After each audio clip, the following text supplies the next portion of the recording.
Good evening, gentlemen. Good evening, 4D. Good evening, Viv.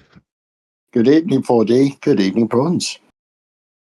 It is Thursday, the 23rd of July, 2026. Starmer the Teacup, episode 74. This week's conversation is brought to you by the chemical element, which has the number 74. And guess what, guys? It's one we've heard of. It's tungsten. Tungsten. Tungsten. Nice. Has the symbol W. So there you go. Tungsten, atomic number 74. Oh, it's one of those that has a letter that has nothing to do with the actual name of the item. Yeah, it's probably I don't know. It might be a Latin name or something. It's like gold. Gold is AU and silver is AG. So it's not named. The chemical symbol is not named after the English name, obviously. Yeah, because copper always gets me. It's Cu. Yeah, these are all Latin. This is all shortened form of the Latin name. Yeah, like I think gold. Really, yeah. I think so. Gold is Orium, I think, or Orium, something like that. Something like that. Gold is argent, isn't it? Which is silver is argent. Silver, yeah. Sorry, silver. That's what I meant. Yeah. So, a few really boring facts about number 74. Well, two facts. 74, according to number theory, is a sad number. What that means, apparently, is if you take each digit of the number and you square it, so like you square the 7 and you square the 4, and then you get the result of that, and you take those numbers and square those. You keep on doing it. If it never ever comes back to 1, then it's a sad number. So an example of a very quick. I was going to say, isn't 7-4 the worst hand to get in poker, or is it 7-2? I think it's 7-4. 7-2 is worse than 7-4. Yeah, 7-2. Okay. Sorry, carry on. Yeah, but 7-4 is pretty sad in poker. Yeah. Unless you get 7-4s in the 7s and 4s in the flop. In the flop, yeah. The 74th largest island in the world is called Viti Levu, which is part of Fiji. 1974. A few notable events. January 6th, the United Kingdom becomes a 3-day work week during the energy crisis. Get this, January 8th, the price of gold hits a record high of $126 an ounce. $126 an ounce, right? Wow. Or silver also hits a record high of $3.40 an ounce. Oh, wow. Yeah. 74. Yeah. February 7th, Mel Brooks' Western spoof film Blazing Saddles, starring Cleveland Little and Gene Wilder, premieres at the Pickwick Drive-In in Burbank, California. Patrons watched from horseback rather than cars. February 28th, the British election ended in a hung parliament after the Jeremy Thorpe-led Liberal Party achieves its biggest votes. This leads to Conservative Prime Minister Edward Heath resigning and being succeeded by Labour's Harold Wilson. All I can say about that is when it says it's a hung parliament, maybe a hanged parliament might have been better, but maybe that's just me. I don't know. March 3rd, Turkish Airlines Flight 981 travelling from Paris to London crashes in the woods near Paris, killing all 346 aboard. This was the deadliest aircraft accident in history up to this time and remains the deadliest single aircraft accident with no survivors. March 9th, 1974, nearly 30 years after the end of the Second World War, Japanese soldier Hiru Onoda finally surrendered on this day. He'd been waging his own war from a jungle and the mountains in the Philippines. Another one. Yeah, yeah. Yeah, I think he was the last one, the very last one of those guys to come out. March 18th, end of the 5-month oil embargo by most OPEC nations against the United States, Europe and Japan, which had caused the 1973 oil crisis. March 29th, terracotta army of the Qixin Huang is discovered at Xi'an, China. And the launch of the Volkswagen Golf from West Germany. Modern front-wheel drive hatchback, which is expected to replace the iconic Volkswagen Beetle, which was the holder of the world record for the car with the most units produced. Yeah, that's right. Yeah. April 2nd, the Oscars. Lead singer of the Police, Sting, wins 7 Academy Awards. No, you idiot. That was the film The Sting. And Jack Lemmon wins Best Actor for Save the Tiger. Glenda Jackson, Best Actress for A Touch of Class. April 5th, Carrie, the debut novel by Stephen King, is published. Stephen King latterly becomes one of the poster boys for TDS. April 6th, Swedish pop group ABBA's song Waterloo wins the 1974 Eurovision Song Contest. May 17th, the Troubles in Northern Ireland. The Dublin and Monaghan bombings are carried out by the Ulster Volunteer Force, and they explode 4 car bombs in the Republic of Ireland. The attacks kill 33 civilians and wound almost 300, the highest number of casualties in any single event during the conflict. I think around this time as well, the Troubles claims their 1,000th victim as well, victim of all that nonsense. Yeah. May the 18th, India successfully detonates its first nuclear weapon, becoming the 6th nation to do so. The project that it was the project name was called Project Smiling Buddha, which seems highly inappropriate to me, but there you go.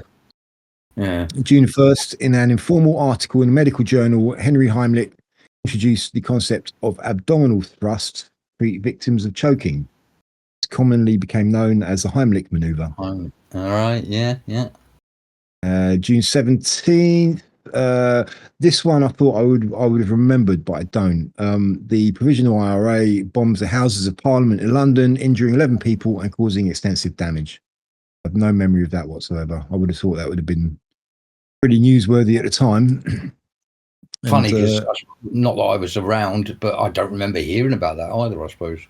Yeah, same here. This is it. I'm like, I would have been old enough to remember that. But there you go. American July 15th.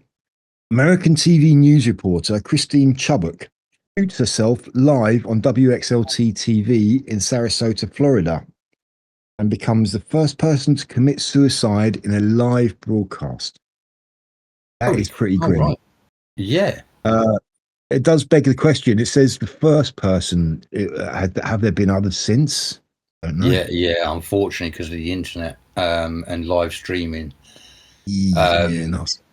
Yeah. In fact, I remember back in the early Q days, hearing about some really horrific stuff that had gone on. So yeah. I mean, I suppose it's a bit different on the internet. I can kind of understand the people doing gruesome things, but this was on network TV, back in the day. So yeah. July 20th, the Turkish invasion of Cyprus occurs, which ends up, I think Turkey ended up occupying part of Cyprus in the end. August the 8th, you get Turkish Cypriots now, don't you? Yeah. August the 8th, US President Richard Nixon announces his resignation after all of the Watergate scandal. And next day, Vice President Gerald Ford becomes the 38th President of the United States. October 30th, Muhammad Ali knocks out George Foreman in the 8th round in the famous Rumble in the Jungle in Kinshasa, Zaire, gaining the world heavyweight boxing title using the famous rope-a-dope tactic.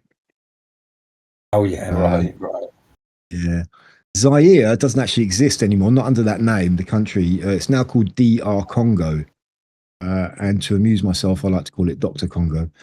Right, yeah. Dr. Congo, I presume. Dr. Congo, I presume. November 8th, British peer Lord Lucan disappears and is never seen again after his nanny is found murdered in his house in London. Yeah, that was 74, right. Yeah, that was a big story at the time. No trace of him ever after that. He just disappeared. No, and so he obviously had help getting away. He obviously used his connections, his parasite class connections to get away. I'm sure if they really wanted to find him, they could have done. They didn't have the technology that we have nowadays, but I'm sure someone knew where he went and what happened to him. Yeah. Usual shenanigans. November 21st, the Birmingham pub bombings. In Birmingham, England, 2 pubs were bombed, killing 21 people in an attack widely believed at the time to be linked to the IRA. Birmingham 6 are later sentenced to life in prison, but their convictions are quashed after a lengthy campaign. That was also a big story, the Birmingham 6 at the time. Yeah. December 5th, final episode of Monty Python's Flying Circus airs on BBC TV. And at some undefined date in 1974, Professor Erno Rubik invents the Rubik Cube. Oh, wowzers. That was 74. Blimey. Yeah. And there you go. That's your events of 1974. Okay. So, this day in history. So, the 23rd of July, starting in 1579, Francis Drake departs. Hang on, let me bring this closer to me, my eyesight. That's better. Francis Drake departs his land claim of Nova Abian, north of present-day San Francisco, to cross the Pacific Oceania aboard the Golden Hind. So that's him off on his circumnavigation of the world, isn't it? All right. Well, if he was already on the west coast of America, I guess that was because he left from England originally. He went round the Cape Horn, didn't he? The Magellan Straits, like down the bottom of South America first of all. So, and I believe that was in 78. So it's a year in, and he's now departing. Where we call San Francisco. Right. Okay. All right. Yeah. It sounds like so I don't know what month in 78 he started, but it seems like it took a long time to get to America anyway. Mind you, we are talking 1579. Like I say, it's not modern. I mean, just kind of quickly on that point, the ship he went in, the Golden Hind, the original doesn't exist anymore, but there's a replica of it, a scale replica down near the Thames, down near London Bridge. When you go and see it, it's tiny. It is tiny. It's amazing he managed to do that in that ship. It's incredible. It's mind-blowing. Yeah, true. Yeah, and you think, like, where was all the food and water stored and all the stuff that you have to have on a circumnavigation of the world? Yeah, I know. And those waters around Cape Horn, around the bottom of South America, are treacherous as well. So that was really some feat that he did. And when he got around it, sorry, Viv. Did you go around Cape Horn, Francis Drake in Golden Hind? Yeah, he went Cape Horn. That's I get it mixed up with Cape of Good Hope. Cape of Good Hope. One of them's South Africa, one of them's South America. I think Cape Horn is South America, isn't it? Okay, I just thought he went straight across the Atlantic to America instead of going all the way around. No, he did. He went around. Did he? I thought he landed in New England or somewhere around there. No. He went round the Cape Horn into the Pacific, and he started raiding. That's where he got all his treasure from the Spanish. That's where he raided all the Spanish. Right, it's something I didn't know. That's an amazing feat, isn't it? Yeah, and as 4D just said, he set off from the west coast near San Francisco to go across the Pacific. So I'm guessing he had to have gotten there in the first place. So yeah, of course. Yeah. Amazing. It's a tiny ship. Yeah, I've seen it many times. Yeah, it's unbelievable. Yeah, it's very deep though. So maybe that's I don't know. And the Golden Hind. It was named after his second in command who died or something, and his coat of arms was a golden hind. I only remember that because I've always thought, who has a coat of arms that's a golden hind? That sounds weird. Are we talking hinds as in bottoms? No, it's a deer. Oh, is it a deer? Oh, okay. Yeah. Oh, so a hind is see, you see where my mistake was. I thought we were talking the rear hind of an animal, and I thought, what a weird thing to have as your coat of arms. Yeah, it's called a golden arse. That's what it was called. Nurse. The golden behind.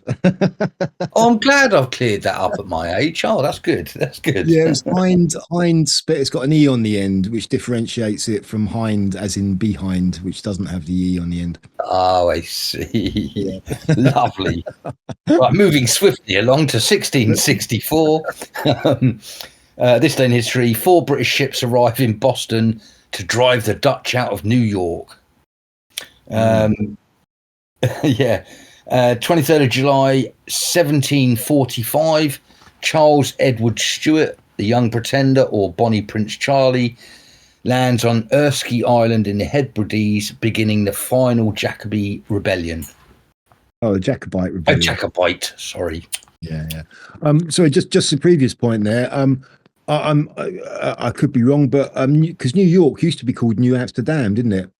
So yeah. Don't know. Would that have been when the name change occurred? When the British chased out the Dutch? I don't know. Oh. Yeah, very likely. I didn't know that was what it was called before, but I bet that's probably got something to do with it, yes. Yeah, I think Elvis Costello had a song called New Amsterdam, didn't he? Was it Elvis Costello? I don't know, I could be wrong. Yeah, sorry, carry on. 23rd of July, 1803, Republican Robert Emmet leads Irish rebellion against the British Crown in Dublin. Sorry, what date was that? What year was that? That was in 1803. Oh, okay, right. Way before any of the troubles that we're sort of know about. This day in history, 1920, British East Africa is renamed Kenya and becomes a British Crown colony. 1955, English speed ace Donald Campbell drives Bluebird K7 to a new water speed record in the Lake District, becoming the first boat to surpass 200 miles an hour at a recorded 202.32 miles an hour. Wow. Love it. I mean, that talk about adrenaline. Amazing. Yeah, that's how he met his end as well, wasn't it? I think it was on Loch Ness. He was trying to do the same on Loch Ness, and he crashed, unfortunately, and died a bit later on. Oh, really? Oh, okay. I didn't know that. Yeah. 23rd of July, 1971, the British Army carries out early morning raids across Northern Ireland and arrest 48 people. I think that led to the night. To the 74 and 75 problems, didn't it? Really? Sure, it didn't help. Yeah. Yeah. Right. Yeah. Then we go. Oh, here's a great one. Both of you, I love this one. This day in history, 2019, Boris Johnson is chose the new Prime Minister by the ruling Conservative Party to replace Theresa May. Of course, I'm being sarcastic. Yeah. Oh, jeez. Another sorry. It seems so long ago. So much has happened. Well, yeah. How many prime ministers have we been through since him? 2, 3, one third one. Yeah, it's ridiculous. Yeah, that guy was just a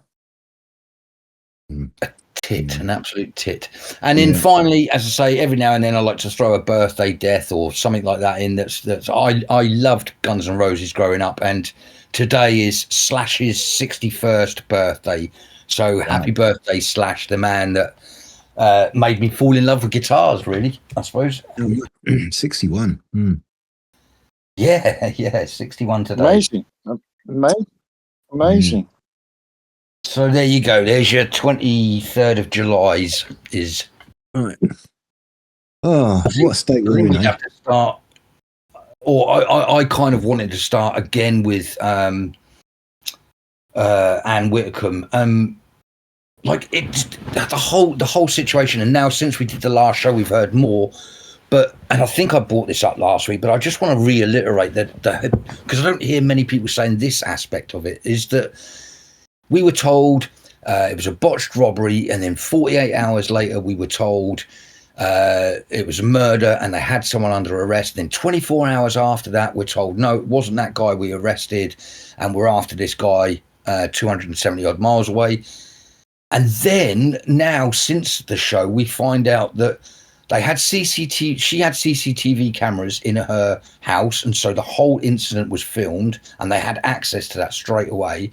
And we've learned that it was absolutely tragic. She was bludgeoned to death 21 times, which makes me want to throw up. That's such a violent, disgusting, horrible thing to do. And anyway, stick with the point. Bludgeoned to death 20. And I still bring it back to the initial lie that they told everyone it was a botched robbery.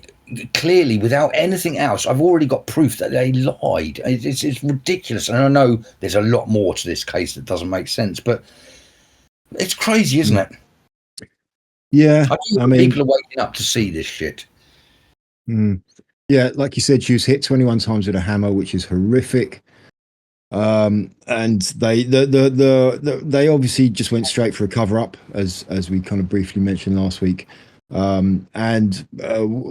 Maybe to avoid civil unrest, I don't know, but that's just going to make it worse in the long run. They should know that by now.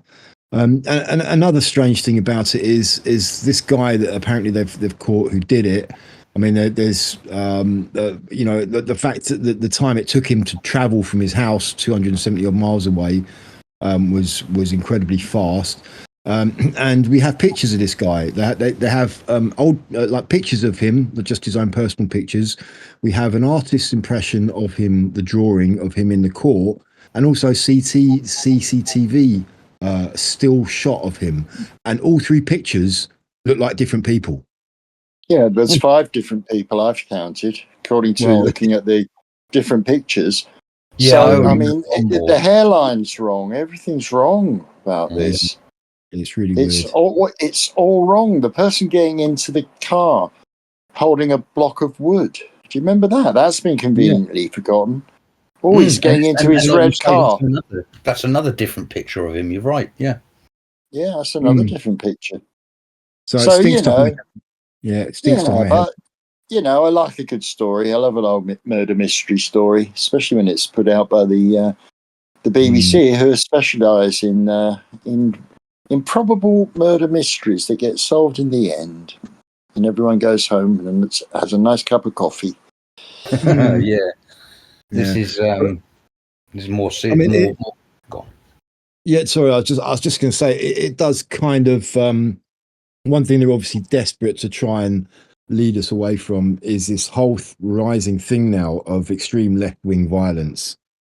And they always try and flip it over and make out it's the far right, this mythical far right, who do they exist? If they do, they're probably tiny in numbers anyway. And also this story about which I think you mentioned, Viv, about this Islamic thing going on in Suffolk, which supposedly had to be cut short because there was threats of far right attacks against it. Turned out there were no arrests at all, and the speculation that was actually put out there to try and deflect from the Anne Widdecombe story, because word had come out that this guy was a hard left communist, or he at least had communist literature in his house. Hope not hate. If that's him. If it's him. Maybe it's MI5. Maybe an MI5 fella sneaked in and just thought he'd get a bit of practice.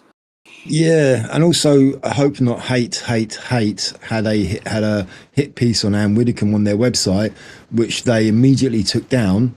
There's speculation that this guy who committed the act had been radicalized by looking.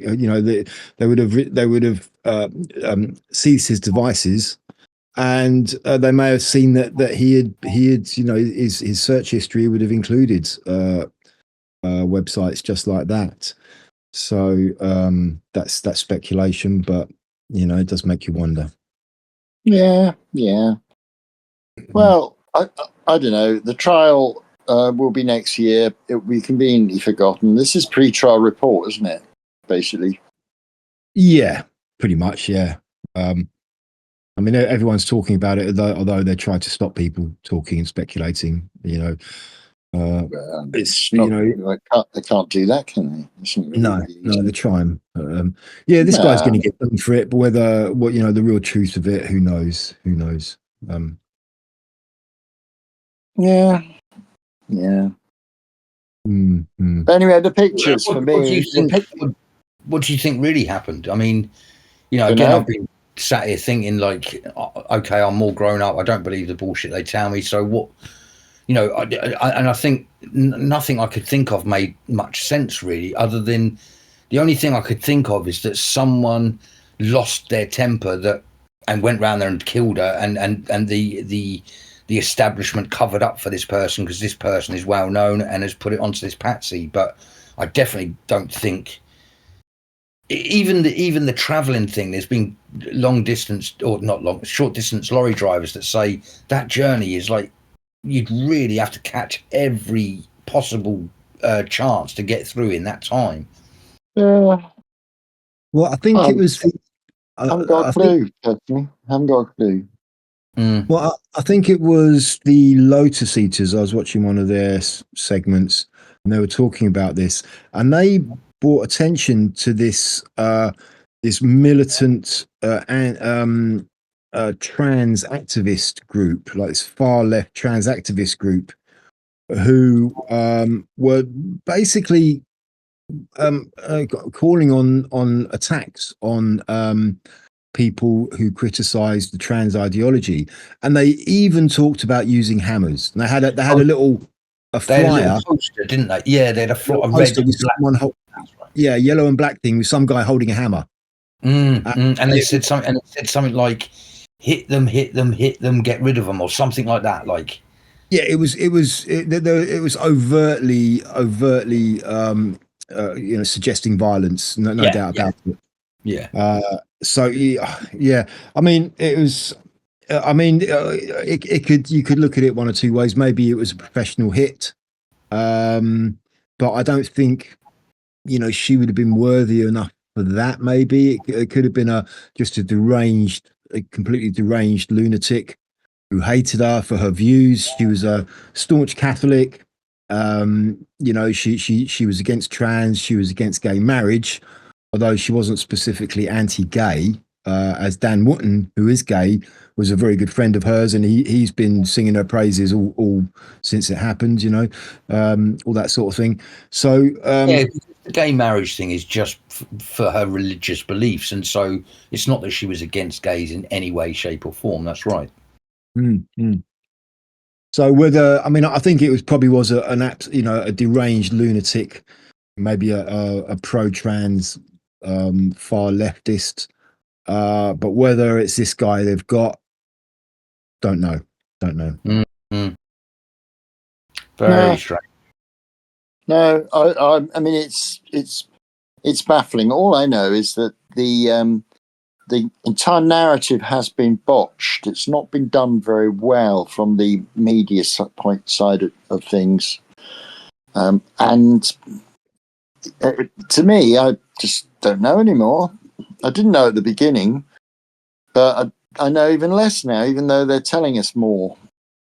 Well, this just adds now to the public distrust with the whole police force, because they do this every time now. Every time they're obviously they're scrambling to try and create and control a narrative, and they fail really dismally. And so really badly. When watching this stuff with the white man, white. Yeah. What's all that about? Why did they go on about that at the beginning? What's the point of that? What, so people would think, to stop speculation? Well, it hasn't done that, has it? It's because people aren't necessarily obsessed with racial politics in the way that the media is. No, I mean, could be anyone. It could have been anyone, but it's white. What the hell? Yeah. What's that supposed to mean?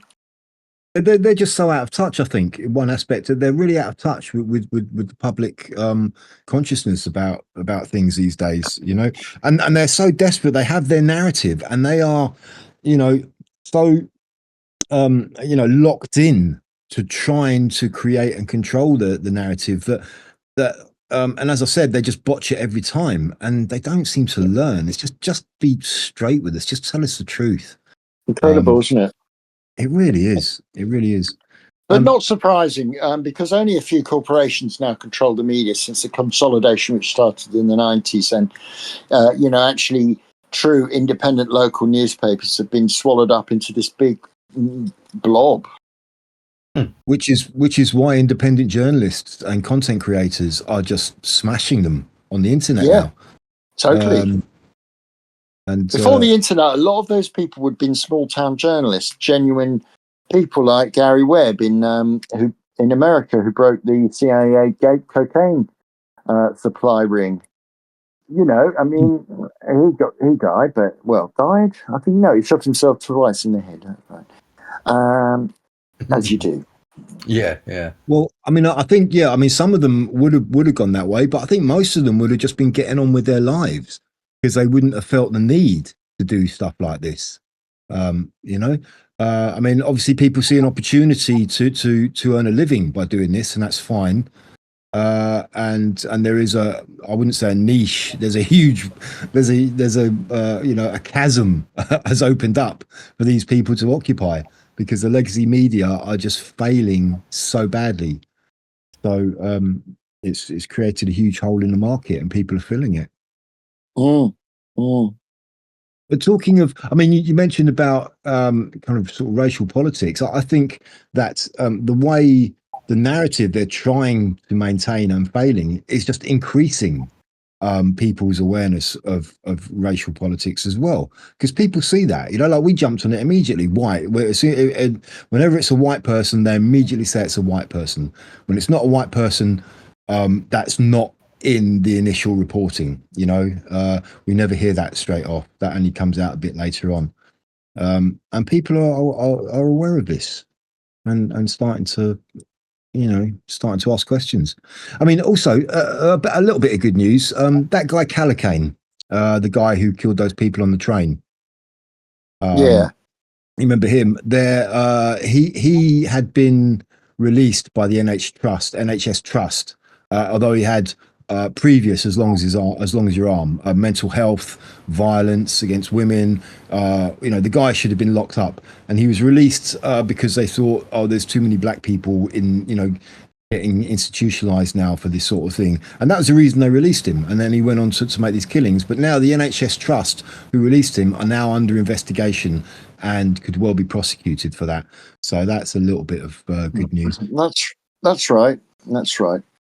But then again, not to worry too much. I mean, they're emptying the jails, so that's great, isn't it? They're emptying out the jails. Well, it's so great. They're having a good laugh about it. Yeah, that's right. Yeah. On that hot mic, Shabana Mahmood and whoever else it was caught just joking and laughing about it. I think it was the guy. I want to let them all go. I want to let them all out. It's like these people are just soulless minions of the depths of hell, as far as I'm concerned. They are just scum. Yeah. But always remember, you're only hearing this and seeing this because whatever you want to call it, the good guys are in control at the moment. It's that kind of Dave X22 remark. But I do believe it. I do genuinely like these things have been going on for decades. It's just. I always say we're about 10 years, almost exactly 10 years behind America. And this is kind of what America was going through 10 years ago, the realization that it was all, we were into it ourselves, going through it with Q and stuff. So, yeah. Yeah, it's, well, I mean, just getting on to, I suppose we're going to have to talk about Bernham's new, he is now our new dear leader. The communist coup is all but complete, and he has assembled his new cabinet. And you might think that there's some cause for rejoicing with regards to the idiot Calamity Lammy is gone.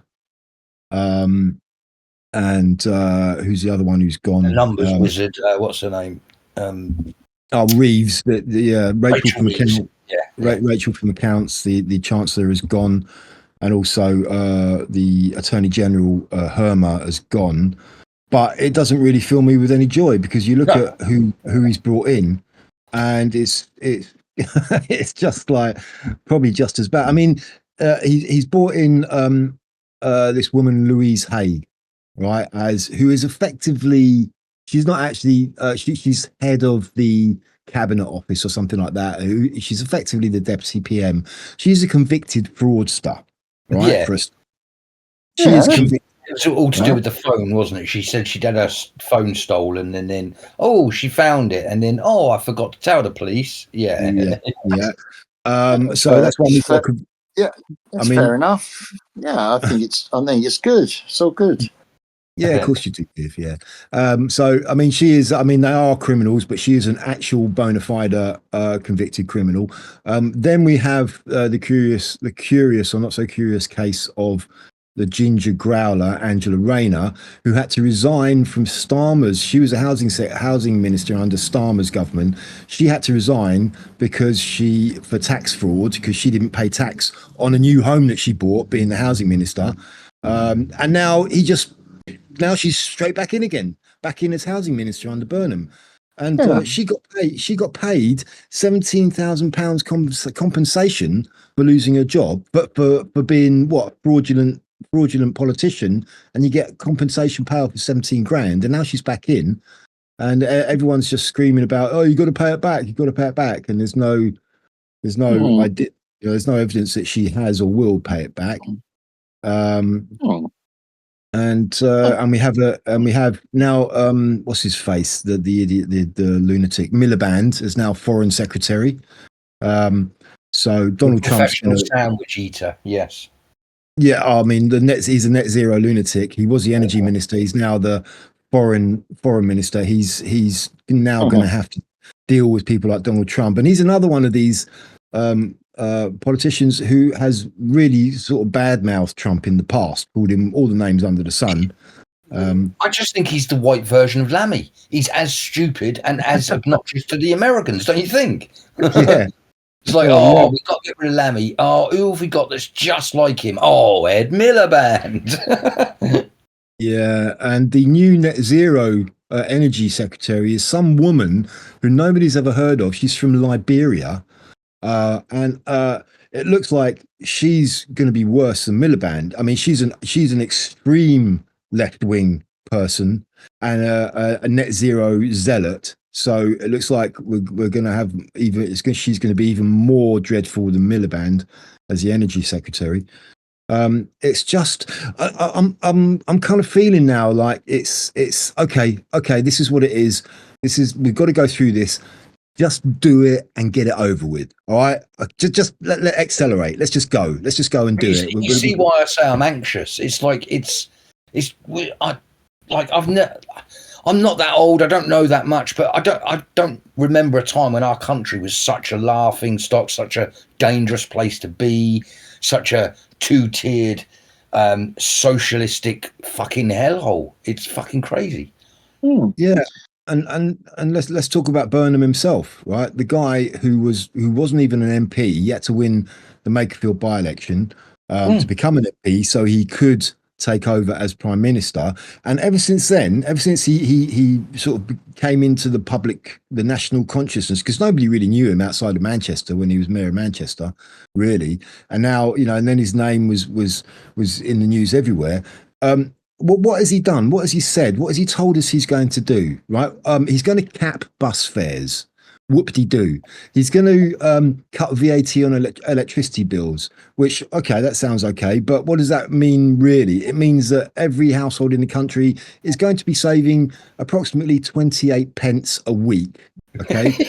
That's right. Yeah. Right? And he wants to end rough sleeping. All right? Yeah. Now, okay, all right, fair enough. But what about the things that the people of this country are really concerned about? He's not said one word about immigration, about the small boats, about the crime caused by everybody, but migrants in particular.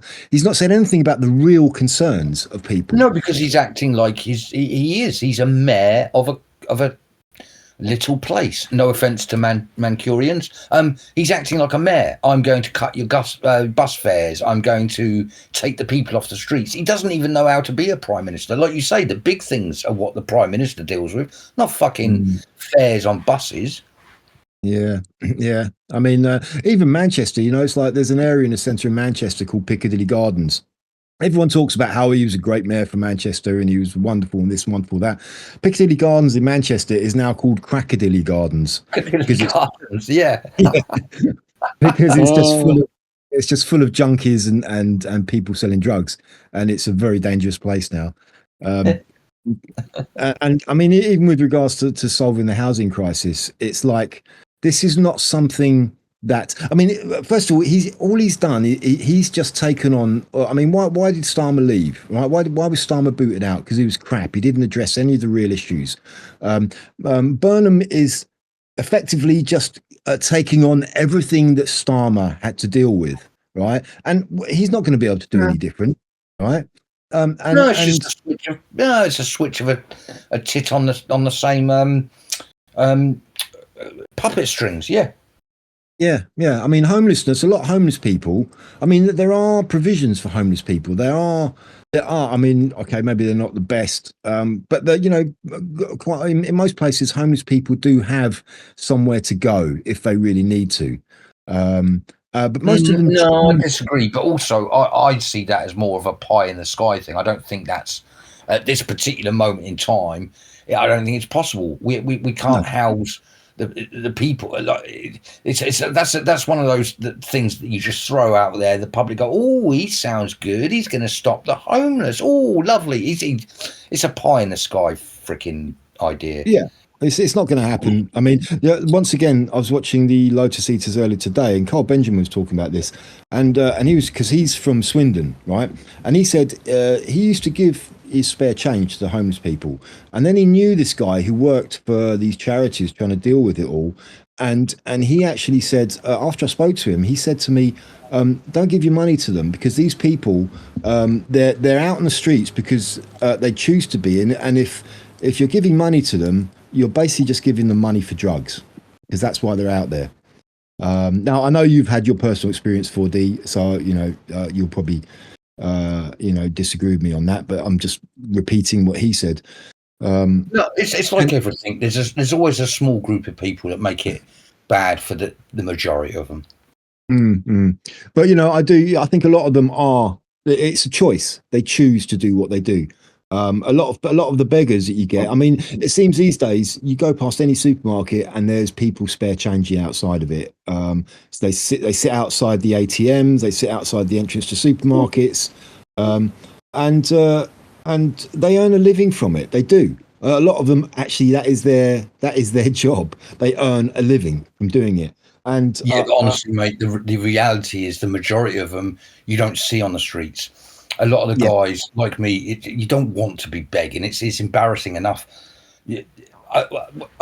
Something I noticed that, again, a lot of people won't understand is that a lot of men end up homeless because there was this era in the 90s, 2000s where people were just getting divorced for stupid reasons. It was just another freedom time for women, and everyone would start getting divorced.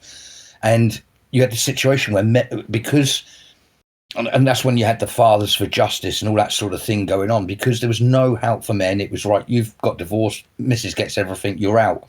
There was no help, and so they had to go on the streets.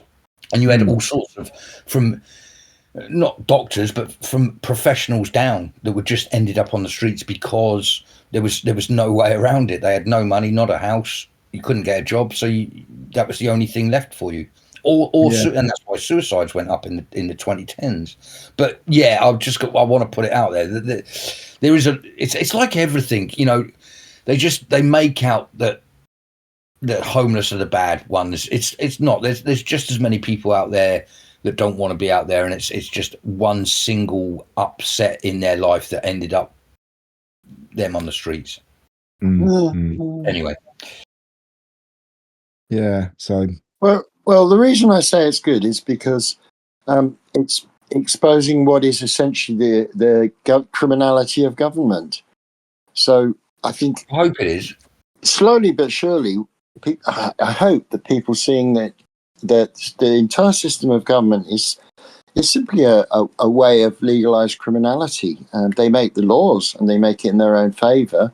And if they break the laws, that's all right. It doesn't really matter, you see, because they're special people.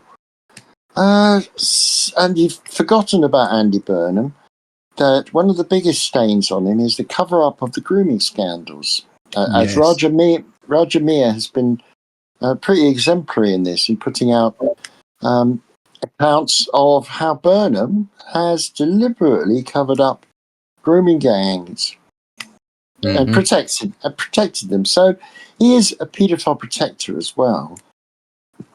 Yes, yeah, they all must be. Yeah, that's definitely worth mentioning. He is another one mired in all of that as well. He's a guilty one in that, absolutely. Well, and also at this point, any politician that's not talking up about it is a paedophile protector, because we're all aware of what's been going on. Still, nothing's really been actioned. Oh, that reminds me, another of his appointments, a woman called Lucy Powell, who has become, I can't remember what position she has. She was being a few months ago being questioned about things. I think it was in some parliamentary, it might have been in the House of Commons, I can't remember. And somebody brought up the rape gangs, and her response was, "Oh, that racist dog whistle again." That's completely right.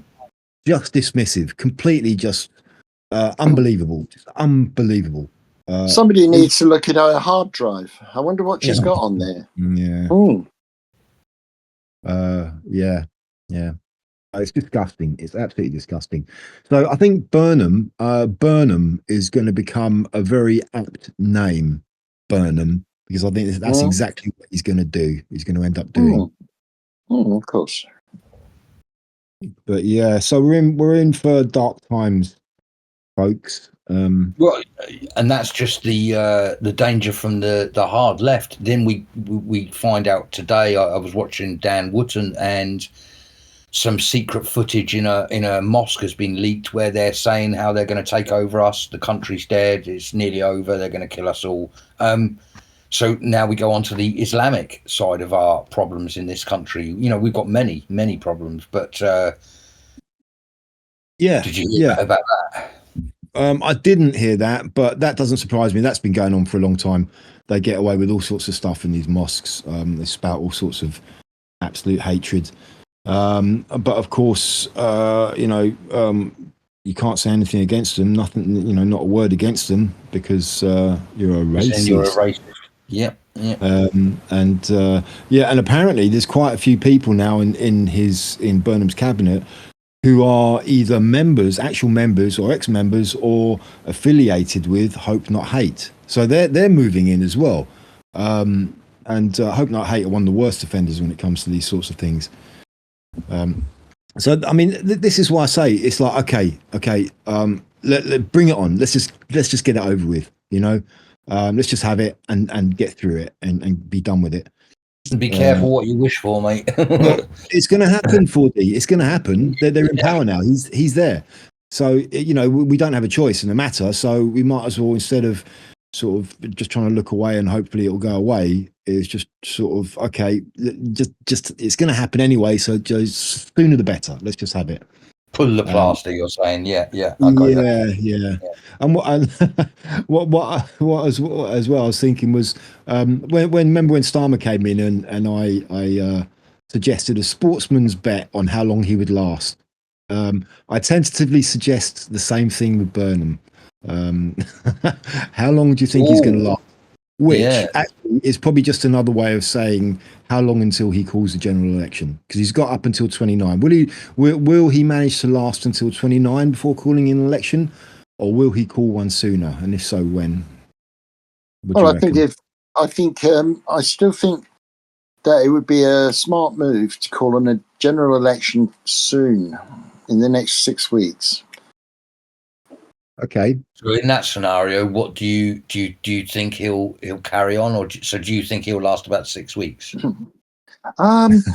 Well, it's a tricky one, isn't it? It's a tricky one Yeah. because he will gradually lose any of the sort of bounce that he's achieved so far as the months go on, and I do imagine they know this.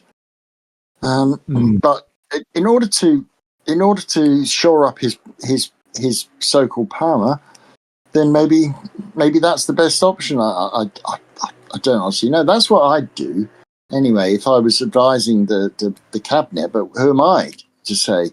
So with your imaginary £1,000 bet, how long do you reckon he's going to last then? Depends what he does next.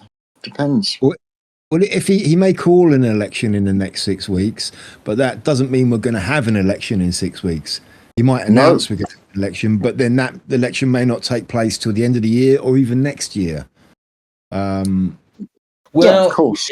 I think if he was to call a general election, I think I'm with Viv that it would have to be sooner rather than later, because you'd have to ride off of the hope of this new guy at this stage. If you leave it too late, it could go against him. So I think if that was the call that he did a general election, I think I'd go with Viv and say it would probably be very soonish. Yeah. Well, yes, I agree. I think it would be better for him to do it sooner than later, because he's going to run into all the same problems that Starmer had, and it's just going to be the same car crash if he's not able to deal with it, which he won't be, I don't think. So yes, calling an election sooner than later, I would say, is probably his best option. But whether he does that or not is anyone's guess. But he could just hunker down, I suppose, as well. That's the other option. A lot of the policies that he's bringing in are essentially he's trying to win back the so-called Red Wall in the north, which was lost to, well, first of all during Brexit and now to reform. Yeah, he wants to get them back, but I think they've gone. I don't know. But then again, it's hard to say, really. It's hard to say. The electoral system is skewed, of course. How long did Starmer last? 2 years. It was 2 years on the dot. Well, another big problem that Bernham faces is uniting the Labour Party, because there's very, very divided factions. He's got a lot of backbenchers which are really hard left. They think that Shabana Mahmood is a conservative, right? That's their opinion on her. So he's got to unite them. Otherwise, they're just going to skewer him as well. So I think that's where the changes. I think that's where the changes in the cabinet come in. It is more of a far left agendaed. But then you have the other, like what they call like the blue Labour, who are also going to cause him problems because of that. So he can't really win. He just can't win in that respect. I don't think. And it was it's like it's a very the Labour Party traditionally do not get rid of their leaders. They do not oust them. Okay, so Starmer being ousted was quite a severe thing for them to do, quite an unprecedented thing. And so if they've done it once, they can do it again. If that guy becomes as unpopular as Starmer, which he is quite likely to do the longer he leaves it, then who knows what could happen. He doesn't have a mandate either. So the longer he goes on making unpopular decisions, the more the pressure is going to mount on him to call an election. Farage is already pressuring him to call an election, and there'll be many other voices as well doing that. The longer he goes on. The question here, really, for me, as someone who's, funnily enough, I'm not massively interested in politics, but I'm interested in the machinations of power. Could the Labour Party not find someone within the 303 members of Parliament who could do the job? Why did they have to get someone outside? Why did they have to go through this theatre? Is there no one good enough? It appears not. I think, yeah, I don't think there is. That's the whole point. It's just the Yeah. caliber of politicians these days is absolute shite. They Yeah. don't have anyone of any quality. No. And this is the the bottom line, I think. Yeah. And Bernham's running up and down, and he's making all these suggestions and these new policies. But as you say, it really is a bit like essentially the mayor of a small town saying, "Oh no, we need to move that bus shelter about 10 yards down the road. Shall we vote on it?" And then years later, they do move the bus shelter. I see it in local politics here all the time. Yeah, I mean, that's how local politics works. It's just they put it on hold for several years. I think you're on the money with that. You said that before, G, that it's like he's like a local politician. Yeah, who's running an actual country, you know. I mean, but you were talking about housing earlier, but don't worry about that. There's a huge building. They're really pushing building now.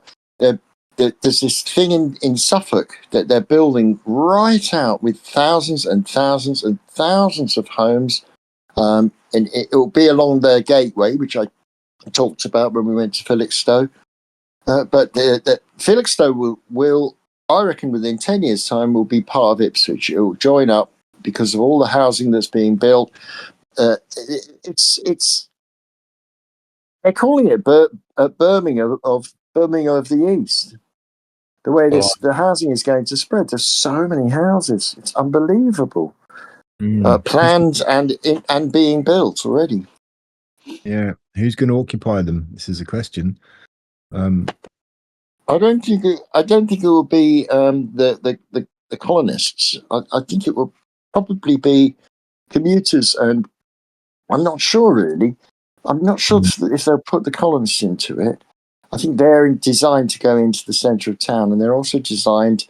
I think they'll be part of a kind of semi-official militia, or they'll be brought into some form of peacekeeping. I'm not sure what they'll do. It's really hard to say what they're going to be doing with them, because there's a lot of them wandering around, but they could be press gangs, like people used to be press gangs, into service. You know, you want to, if you do want your British passport, you have to do some work for it. You know, we've got a lot of problems with the far right. So what? They actually want people to do something for a British passport now. Okay, that's a turn up for the books. I thought they were just. Ooh, I know, but don't forget, Bernham is displaying all the hallmarks of popularism. You know, this stuff that's pleasing to the people, or supposedly pleasing to the people. Not really, as you said earlier, but these little things. Cutting taxes on pubs, 20% off the business rates for pubs. Excuse me, that's not really good enough. That's just, again, theatre. Electricity prices, that's theatre.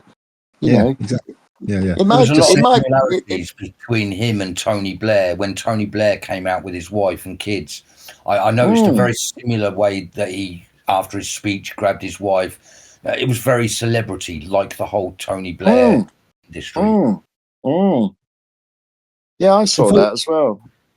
But funny thing about Andy. Oh, go on.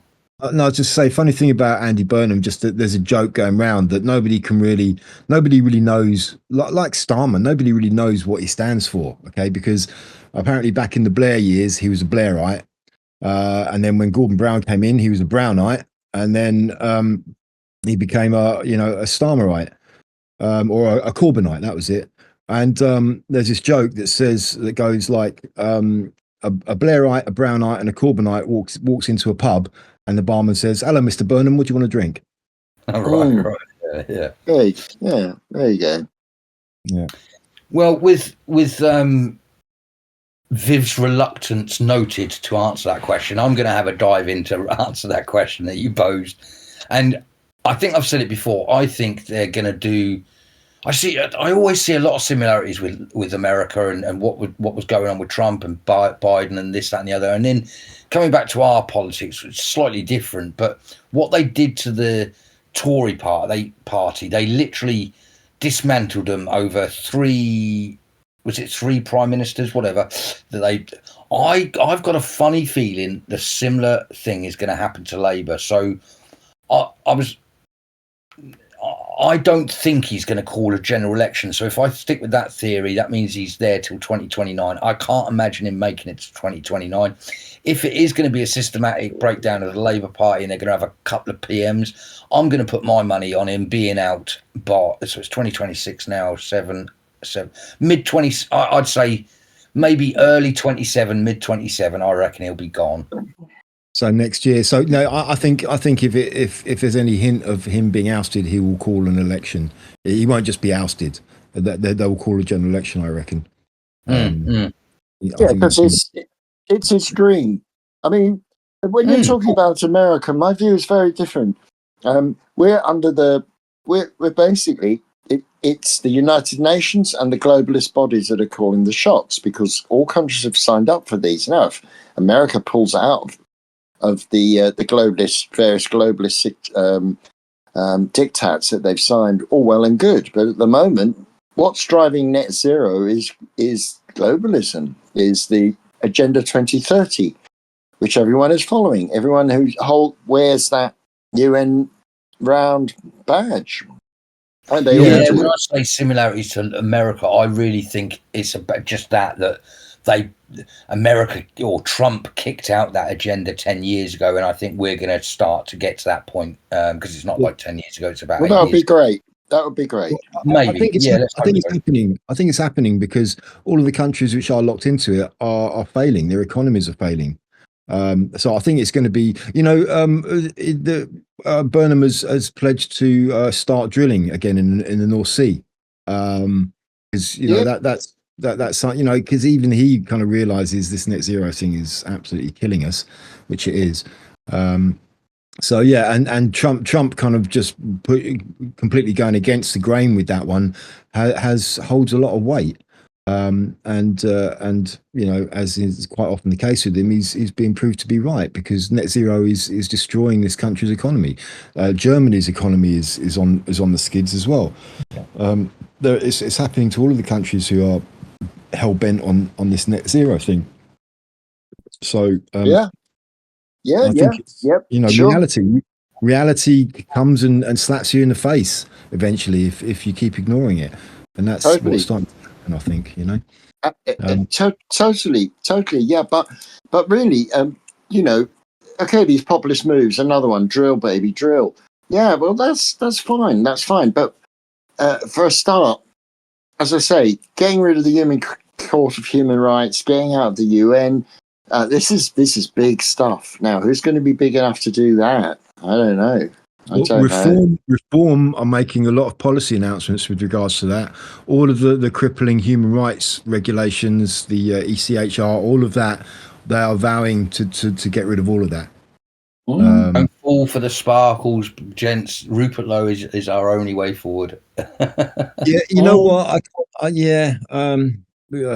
As much as I like and support Rupert Lowe, I can't see it happening. Not at least with him. Maybe a bit further down the road. That doesn't seem that realistic to me. He's got an awful lot of work to do, an awful lot.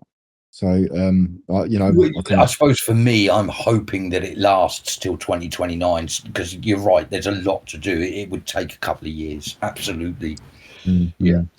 Yeah, we'll probably be in a war with Russia by then, though. They really want that. They're trying. Yeah. They are trying. They would love it. They need that one. They do, yeah. If we don't have an army, a navy, I don't think there's much of an air force. It would be over very quickly. But drone warfare. Let's build drones. Yeah. Blimey. If I may switch tack, there was something I just did want to mention. Did you hear about this Democrat governor in New Jersey? Her name is Mikey Sherrill, I think, Cheryl.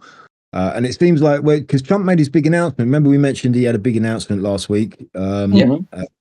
And it was basically came out, and it was all about election integrity and fraud and this, that, and the other. with kind of documents being released, declassified, and all that. And it seems it's actually having some effect, because this Democrat governor of New Jersey came out and basically admitted it and blamed blamed all of her kind of co-Democrats about kind of illegals being non-citizens being registered to vote, and it apparently goes into the thousands. And so she came out, admitted it. She blamed it on a computer glitch, but she kind of chucked a lot of her comrades under the bus in doing so. So it seems like it's starting to bear a bit of fruit, that one. Yeah, it was very interesting because in those early days they were saying Russia, and Trump's with Russia, and Russia have done all this.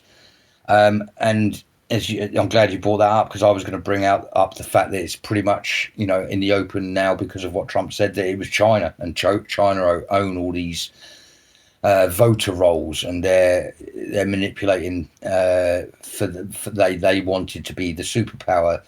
And in fact, listening to Josh on Badlands Media, they were saying that they believe it's the final battle was sort of who can come up with AI, the first ultra clever AI computer, and whoever does it first, that will be the next leader of the planet for the next 100 years, kind of thing, because of the computing power. And I don't really know what I'm talking about, but anyway, and so that's what's this Cold War that's been going on the last couple of years between Trump and someone is literally China, and it's all coming out, and the voter roll. So it'd be very interesting to see where this is going to go, because as we said last week, it was meant to be his big speech. So that was his big speech, meaning the next lot is going to be about voter roll fraud. I mean, it basically boiled down to that China were paying a lot of American citizens in certain positions in government and in media to facilitate this. So that is treason on a massive scale. They were taking money from China to subvert their own democracy of their own country. So, take that where you will. And I saw Seth Rich was back in the news cycle. I don't know what's going on with the Seth Rich stuff, but there's someone that not many people have even heard of. But I noticed his name was coming up. So is it in reference to that at all? I'm not sure. I didn't hear that, but possibly, quite possibly. I mean, a lot of these things are connected one way or another. Yeah. Oh yeah. Well, I believe everything in a sense is connected. Yeah. Yeah. I can almost reach out and touch you right now, Viv. Well, we are connecting now through the interwebs. Well, there you go. Yeah, I can audibly touch you. You can. Ouch! Get off me. Bit of brainwave and anger going on there, is it? I see. No, it just came. He came out the screen for a minute. That wasn't me. That must have been 4D, mate. That wasn't me. Oh, was it? All right. Someone did. Thoughts. You must be reading some Stephen King stuff. You're getting a bit worried about stuff coming through your TV screen. Yeah, I mean that's all a metaphor, isn't it? But it's kind of I like metaphor, and that'll bring me onto my bookshelf in a minute. But yeah, I think so. But yeah, well, let's go, Viv, shall we? Yeah, I mean, I'm still reading Kenneth Clark's Civilization. Hang on, you haven't worked this out. You've got to let it's all for the YouTubes. You've got to let him ask the question to lead you into it. Oh yeah. Of course. Well, all right, scrabble that. Yeah, well, I think it's that time again, and that time is Viv's bookshelf. What have you been reading, Viv? Well, Bronze, I've still been reading.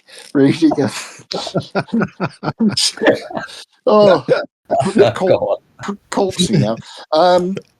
I've still been reading Kenneth Clark's magnificent History of Civilization, very personal account of the rise and fall of civilizations.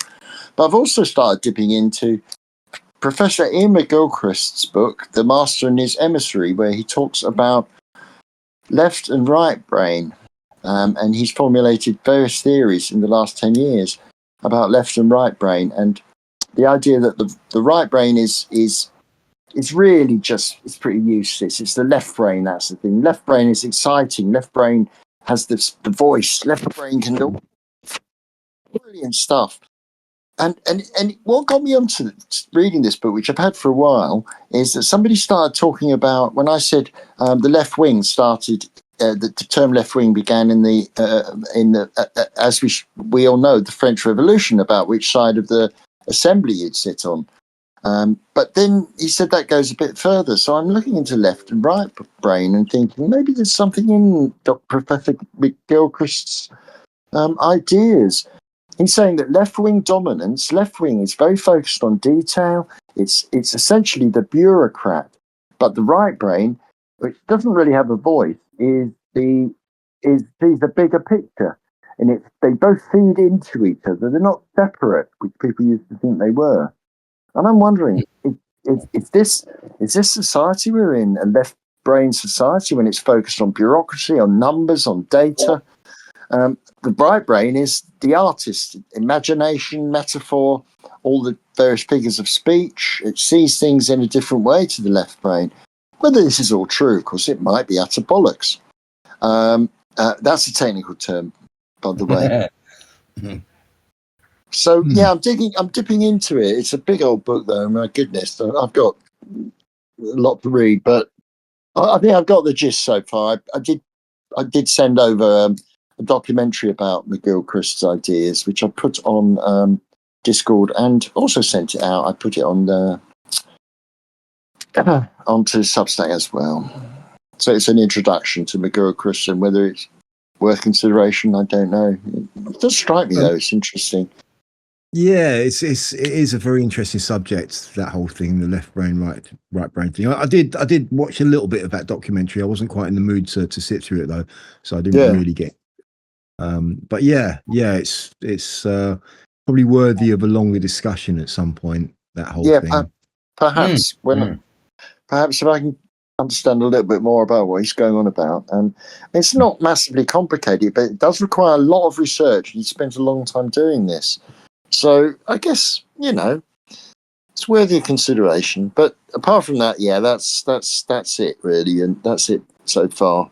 I was also reading their book on bullshit, just still going through that, finding out what bullshit really is. It's written by a sort of philosopher type person it's American. So I've been digging into that as well, because there's a lot of bullshit around, let's be honest. Bullshit's isn't bullshit's not a lie exactly. It's like, but it's kind of hard to describe. When people say, "Oh, that's bullshit," it doesn't actually mean it's exactly a lie. The lie might be believed by the person who's bullshitting, But anyway, that's just another conversation for another time, I think. Yeah, that sounds like another interesting one. But yeah, I mean, it is generally perceived or accepted that when somebody says something is bullshit, they mean it's just nonsense. But yeah, I mean, if you want to get deeper into the actual kind of meaning, the real meaning of it, yeah. I think it's a more nuanced than saying nonsense. Well, bullshit is an American expression, isn't it? It's what we've adopted from America. I mean, but I think the point that's being made there is that to be a lie, you have to be in on the lie. But when you say, that's bullshit, you don't know if the person telling the story thought it was true. So therefore, it's not a lie. It's not I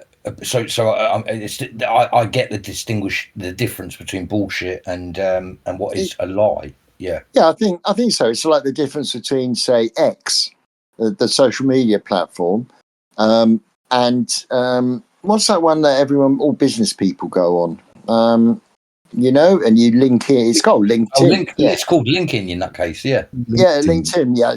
LinkedIn. Your nutcase. Is that a new one? I haven't heard of that. Well, because on LinkedIn, someone on X, say, or other social media platforms will just come straight out with the sentence, and they say, I'm this and I'm that and I'm that, and take me or leave me. And on LinkedIn, it says, there's a long description which is actually bullshit. It will say that I'm exceptionally interested in the well-being of humanity, and to this end, I do certainly join local litter picking groups in order to facilitate the local environment, of which I'm very interested in as well, etc., etc., etc., bigging themselves up. Yeah, exaggerations. A word salad, basically. Very, very, very, a lot of words, but an experience and a minimal amount of actual real information. Exactly. So that's Which kind is a of skill bullshit. that a lot of politicians seem to have. They seem to be able to spur a lot of words and to say fuck all. Oh, that is the art. That is an essential art of being a politician. Being able to say a hell of a lot and actually, in reality, saying nothing. That is an accepted thing for politicians now. Camilla Harris, whatever her name was it Kamala Harris? Whatever. She was like one of the queens of that, wasn't she? Oh yeah, but she was so bad at it, she got called out at every opportunity because it was ridiculously bad. Yeah, I know. I don't think being drunk either is helped her really. No.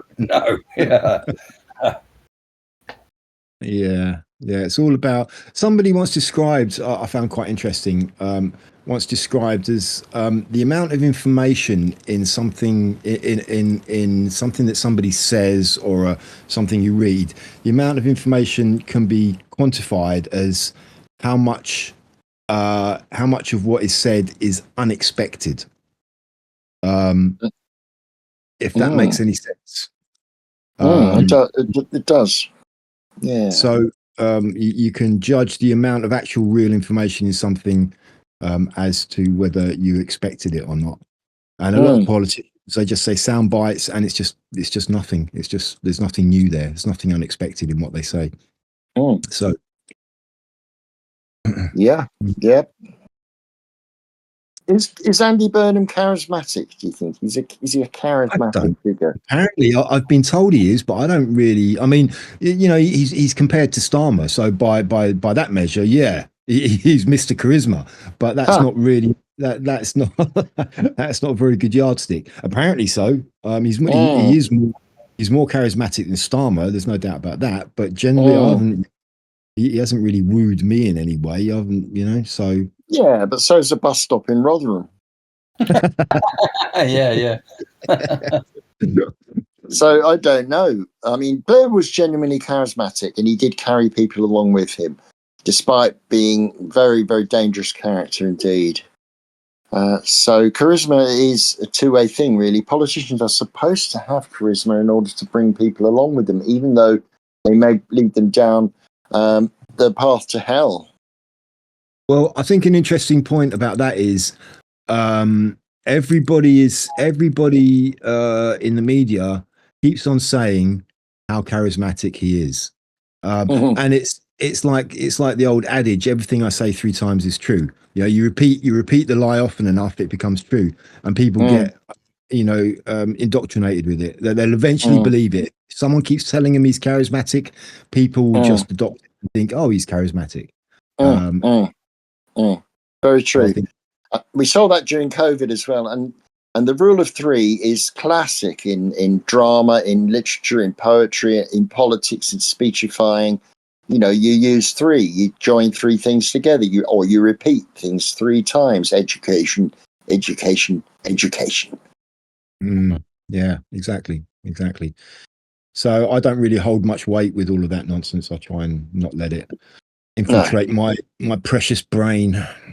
No, I mean, in a sense, a charismatic politician is a dangerous politician. I mean, okay, the non-charismatic ones are dangerous, but the charismatic ones can drag people along with them by the sheer power of their personality and charisma, which Blair did for quite a while, and still does.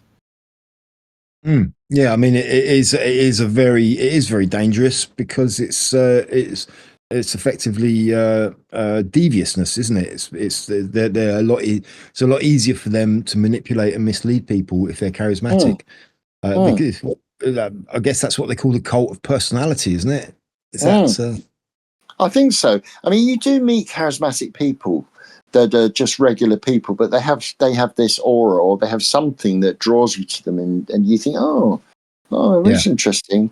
You know, and likewise, you meet people who are really dull, who might be absolutely great people, but they're not going to draw people to them. You know, and it's the drawing people and dragging people behind them. Maybe it's good, maybe it's bad. There's a danger of charisma, but it's not necessarily bad in itself. You know, you can get a charismatic shopkeeper. He's really good. And people think, oh, I really love that bloke in the corner shop. He's great. And they go in there. And yeah. Yeah. I mean, it's basically charisma doesn't necessarily mean the person is a good person. If you have a good person who's charismatic, fantastic. If you have a bad person who's charismatic, it's a disaster. Steer clear. Yeah. Yeah, basically. Yeah. And it's one of those things that doesn't get taught. You either have it or you don't. There's not really you can refine it a little bit, but you've either got it or not. Yeah, pretty much. Yeah. It's about energy, isn't it? It's about your energy and your state of mind. I would imagine. You know. Yeah. How you interact with the world. It's something undefinable. I mean, well, you probably can work out exactly how it goes, but you know, I mean, someone like Darren Brown is charismatic. Yeah. But he doesn't want to be famous. Weirdly enough. Yeah, I guess not. He doesn't seem the sort of person who likes being the centre of attention, really. Although he does, he has made a career out of doing that. But yeah, but I think he's got a different. I mean, I was as I was eating my tea tonight, I was leafing through his book, which I've got, and he does. And I ran across a passage where it said he's talking about fame and charisma, and he said that he was offered to a show on the BBC, and he said, quite frankly, being famous freaks him out. And that would make him famous. He doesn't want to be famous. He wants to do what he's doing, but not necessarily be famous. It's the frightening thing about being famous, he says, is that people, you don't have a private life. It's a bit like when we were talking about Benny Hill. I think the reason why he became, he's a French speaker and he went on his holidays to France is because people didn't know who he was over there. Yeah, I mean, there's a line which a lot of people, especially younger people, tend to confuse, I think. And in whatever your chosen occupation, it's like being successful and being famous. Okay, and a lot of young people say, "I want to be famous." It's like, no, that's not what you want. Fame is shallow and dirty and nasty. You want to be successful, sure. You don't want to be famous. Yeah, because that's English, basically. Yeah, that's very good. Yeah.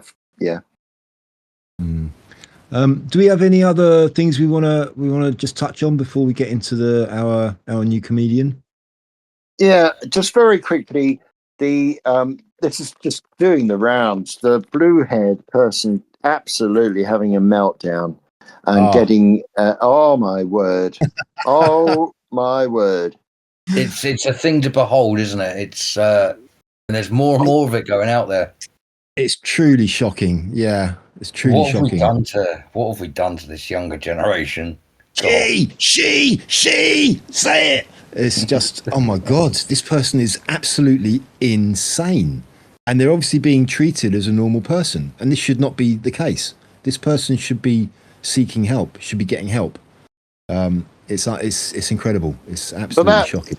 But that Rodder was totally based, wasn't he? I mean, he's got the pepper spray, and he's thinking, I'll show this person the pepper spray, and that doesn't work. And he's going, look. And then he says he's going to tase them. I know. Yeah, and he does, because the geezer's so bloated, it doesn't seem to have an effect on him. I think he's so angry that nothing could have got through to him. Like, he was just really angry. Yeah, he went from hysterical anger to absolute fear. And no, please don't do it. And then he goes straight back to hysterical anger again. Yeah, it's just amazing. It really, yeah. But I mean, when like you said, when the copper gets out the taser, holds it in front of his face and goes, zzz, this is what's going to happen. Zzz, and he's like, and it just seemed to have no effect on him. He's like, okay, you're going to get it. And he got it. And it was, I mean, it's, Humanity. What's happened to humanity, really? Oh God! And it's I such don't know a if I've said it before, but it's one of my guilty pleasures. If I'm really stressed, I watch clips of people being arrested and of these crazies. And in fact, Asmongold does them now, and it just calms me down. I just look at these people and I think, oh, thank God I'm not like that anymore. yeah. No, I think I- that's one of the attractions of those clips. You think, God, well, I think I'm a bit, off the wall, but hey, Yeah, exactly. It's just these people must be so.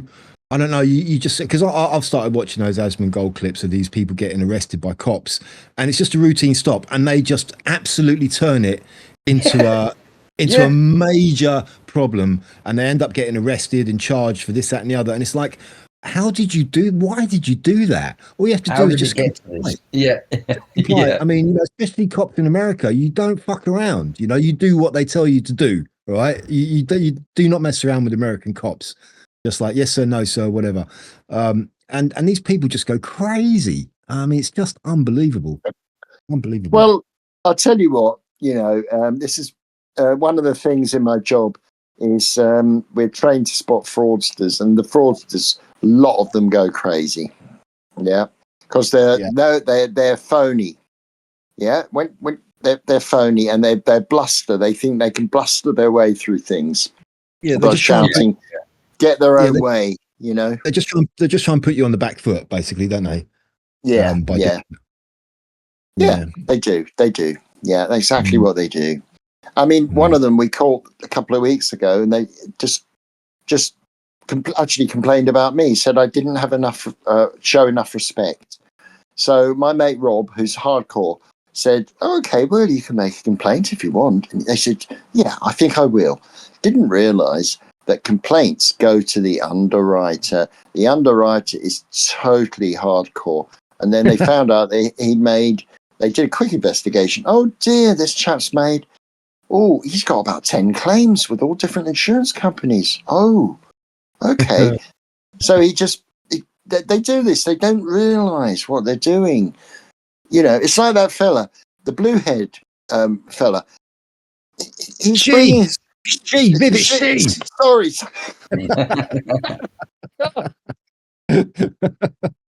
Started all that. If someone calls me she, and they do, on the phones, why would I care? Someone called me Div the other day. I get called worse on a weekly basis. It's right. That's right. The amusing thing about that is, it's very close to Viv. That's what's funny. I know, but I said my name's Viv, yeah. And he said, "Oh, blah blah blah. Thank you, Div." And I said, "Oh, I have to say my name's Viv." Thanks, Div. That's it. I was cracking up. Why should I care? Why should I care if I'm called she? Why should I care if someone says, Viv, that's a girl's name? Which people have said. And I said, yeah, well, some girls are called Viv, a few blokes are called Viv. So what? Why should I bother? It's as pure. It's a pure cult of self. Total self. And the thing the last thing I wanted to bring up was it's kind of similar. Did you guys hear about it's going to sound like a joke, but it's not. Did you hear about the Irish girl in the EU Parliament talking about language barriers? No. So there's an Irish parliamentary person in the EU, and she's got this speech, and she's obviously practiced it, and it starts with, well, I wanted to speak in my own Irish accent, but I believe the EU has no way of understanding the Irish accent, so I will carry on in English. And then suddenly someone says, can we just excuse you? No, you can speak in your native language. We do have the ability to translate that. So, and then she's like, oh, Oh, I didn't know that. Well, I'm going to continue in English anyway because I'm not ready to speak in my language. Yeah, she can't because she can't man. speak Gaelic. She was just trying to make a stupid point. He wanted to have a little argument and say, you don't know what my language is. And then they said, no, you can talk in your language. And it turns out she can't speak it. I mean, like, shut up. Oh dear, how embarrassing! How How embarrassing. embarrassing! Indeed. Because basically, you know, oh dear, dear, dear. It's completely recognised. I think it may also even be the national language of Ireland. I'm not sure, but it's Well, I believe they still I teach think it in schools. I think they teach it in schools, but yeah, it's kind of like Welsh. There's an increasing number of Welsh people who can't speak Welsh these days, and it's a kind of a bit of a dying language. And I think Gaelic is kind of the same in Ireland as well. And it is yeah, a shame, by the way. It yeah. is a shame because it is a native language and it shouldn't be forgotten. No, Of course, yeah. not. Of course not. I think it's pronounced something like. I mean, it's pronounced something. Oh, probably wrong, but Gaelga, something like that. It's Tell the you Irish what, word for the Irish language. Gaelga or yeah, Gaelga. that if you're an English speaker and you look at Gaelic words, forget it, mate, because they are Yeah. just the Yeah. pronunciation is Mm. something off the planet. It really is. It's bizarre that but yeah, that's just from an English speaking perspective, would I say? Yeah, but I mean, of course, the language is suppressed, and that's wrong that it should have been suppressed. But there is provision within the European Parliament for Gaelga. Is it? I'm sorry about the pronunciation. If any Irish speakers are listening, if that's likely, but there is provision. So she's basically casting herself as a victim, even though she's a member of a very powerful bloc Yeah, called the EU. exactly. It's like They playing the backfired. victim card. Playing the victim card. Yeah, they're all at it these days. They think they can gain advantage. Yeah, yeah. Oh well, that's really interesting. Thanks for that one. Yeah. So 4D, it's your turn to bring forth our deceased comedian.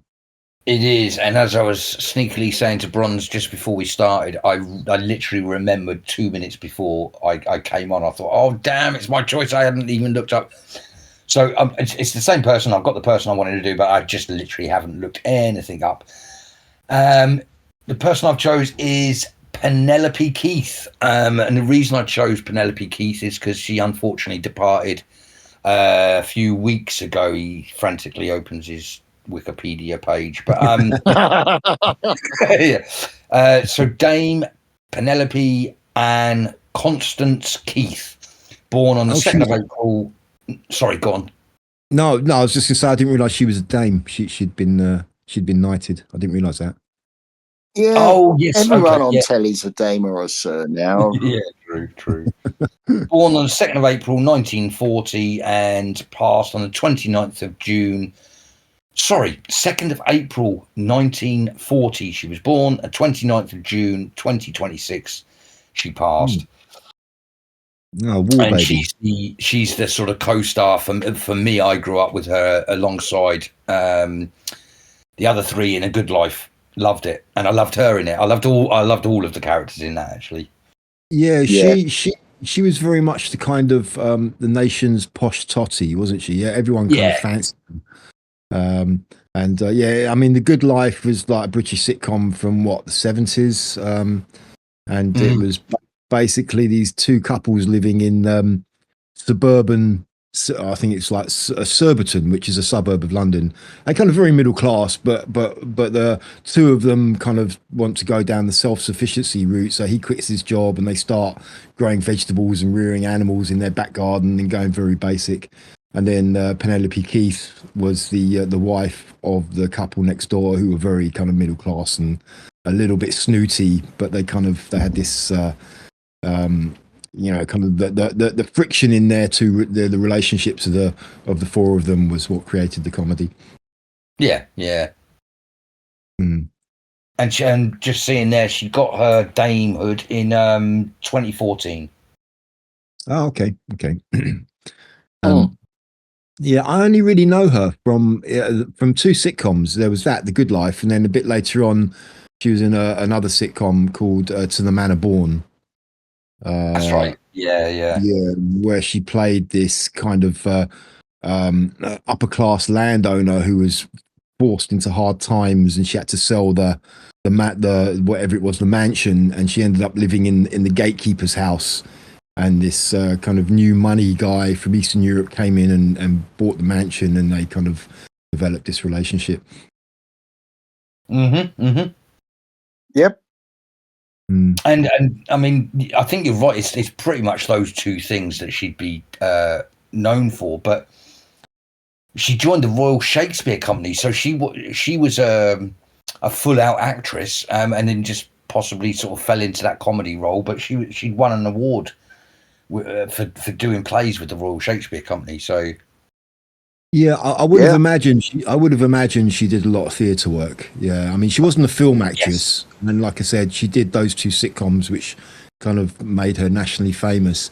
But like I said, unless you actually sort of delve into the details of what she did, probably not a lot of people would know her outside of those two shows. Well, here's a couple of our other ones. I think so. Yeah, here's a couple of our other ones. Again, I'm just frantically looking through here. But Executive Stress, 1986 to 88, and then No Job for a Lady, 1990 to 92, and Next of Kin from 95 to 97. Yeah, that In really 2000 worked in the theatre with roles including so and she was in the theatre from then onwards, really. I don't really know those other shows you mentioned. No, I was just thinking that I think I've heard of Next of Kin, but I don't know. Yeah. So I don't remember those. But there are so many British sitcoms, so very many of them, which we may need to talk about. Instead of, I think maybe a good idea for as our sort of trawl through British comedy would be to look at dead sitcoms. Yeah, that's a good idea. Yeah. Things like Heil Honey I'm Home and Curry and Chips. Heil Honey I'm Home. Yeah. Have you seen that? Have you? I've seen clips of it. Yeah, it's a bit mad. yeah. But yeah, sitcoms might be a good one to branch out to. Dead sitcoms, but there's loads. We've got it's a huge seam to explore.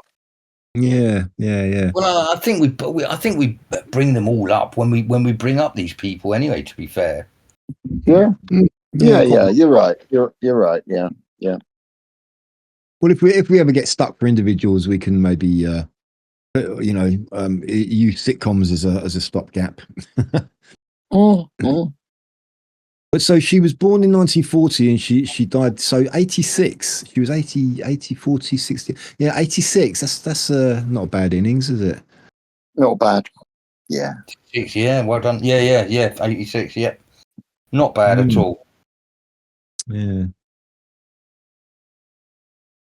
So her co-star. I'm perfectly honest, I didn't know she was still alive. Actually, I think that's what made me. Oh, I'll definitely choose her. When the news came out, I thought, oh blimey, was she still alive?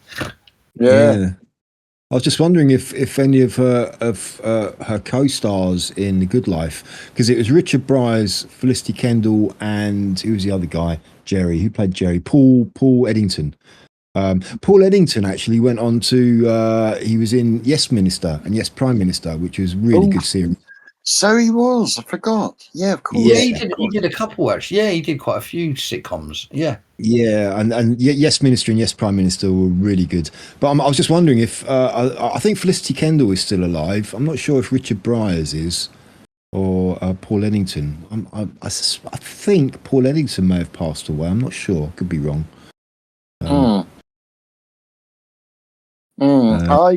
I had a terrible crush on. I didn't know it at the time on Felicity Kendall. I think a lot of guys did. Yeah, she was very Who cute. didn't? Yeah, who didn't? There was very much a sort of a thing going round about Felicity Kendall's bum. A lot of Oh, men that's had yeah. Oh God. Because I was quite young when I used to watch the Good Life, and I've always thought, I had a crush on her before I even knew what a crush was. But yeah, there was something. I don't know. There was just something really nice and wholesome about her. She was the kind of. She had the spunky one-liners. She was that sort of almost girl next door tease in a weird way, I suppose. Yeah, in a kind of Yeah. wholesome way, of course. In a wholesome yeah. way. That's what I'm trying to say. Yeah. Yeah, I think as a male, I did tend to prefer Felicity Kendall rather than Penelope Keith. Yeah. Mm. Yeah. I mean, oh.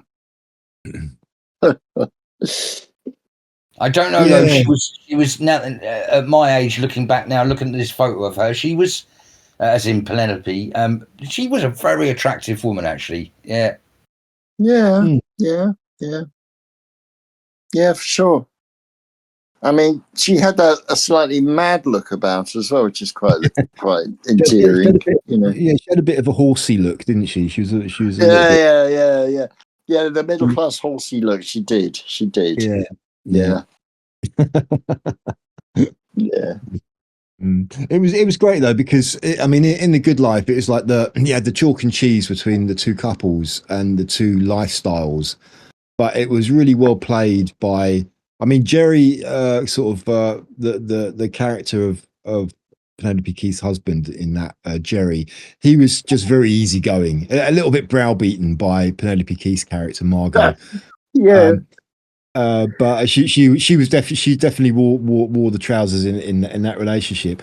But that they kind of you would have kind of thought that in a real life situation, they would have hated each other, those two couples, because like the Jerry and Margot would have just been so disgusted with what their next door neighbours had done, but they kind of, there's a real sort of symbiosis between them, although they were kind of worlds apart in terms of their lifestyle. They kind of got on with each other and kind of accepted the whole situation, which is quite well done, I think.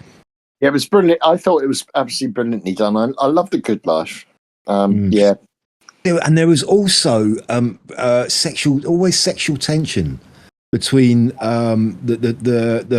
you'd have Richard Briers and Felicity Kendall, and Richard Briers, there's always like this underlying sexual tension between him and Penelope Keith's character.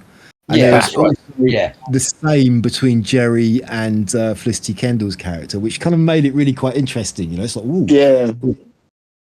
No, it was really, really well done. I thought it worked so well. Yeah. The comedy of clashing the middle class with the grimy working class. Yeah, except Tom and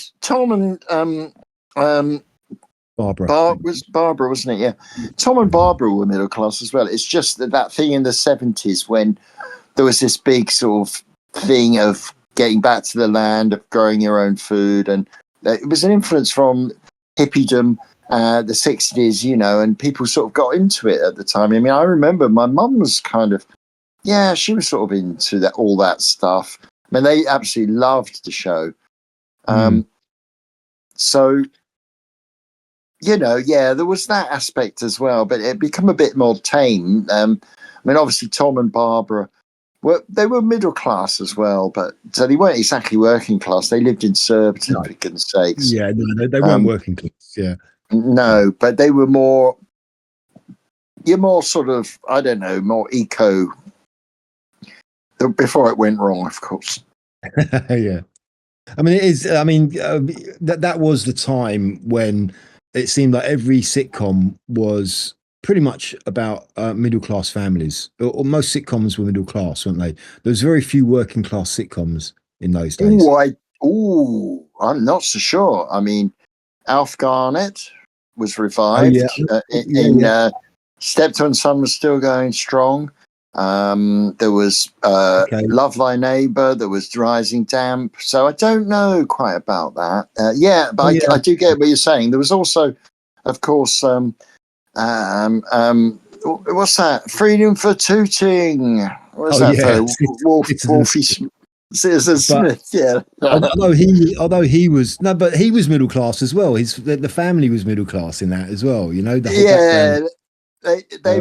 They were. But the girlfriend used to go around. Didn't they go around and they had brilliant? Peter Vaughan was in it, and what's that other? Patricia Hayes, I think. They were all. Oh, hello, Foxy. Yeah, Foxy. All right there. Yeah, you're right there, Foxy. Peter Vaughan, I loved. Peter Vaughan was brilliant. Peter Vaughan was brilliant in Porridge. He played Grouty. Oh, yeah. He was. But yeah, Citizen Smith. I mean, Bless This House was another one, wasn't it? I mean, Love Thy Neighbour.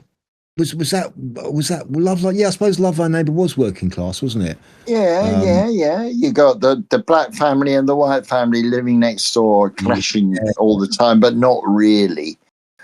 It was that was so ahead of its time. It really was. It was really good. We'll have to go deeper into this next week. I'm kind of reeling us in a little bit.